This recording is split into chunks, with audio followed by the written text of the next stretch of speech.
Kaya pala nag-resign si Santiago sa NBI dahil hindi niya siguro masikmura ipapagawa sa kanya.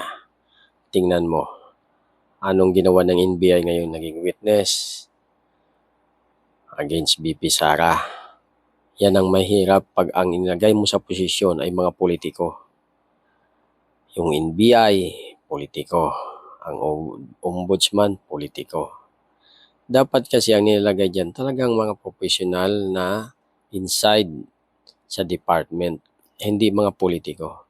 Kasi pag mga politiko talaga, mapolitika. Kaya sayang ang NBI. Ang dating inaasahan ngayon, nakapokus na sa mga Duterte. Nakapokus na sa mga kalaban ng gobyerno.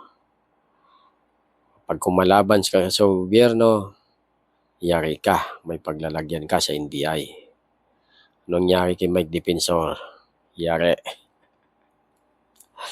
Pag kumalaban ka, pag against ka sa gobyerno ngayon, magkakaso ka.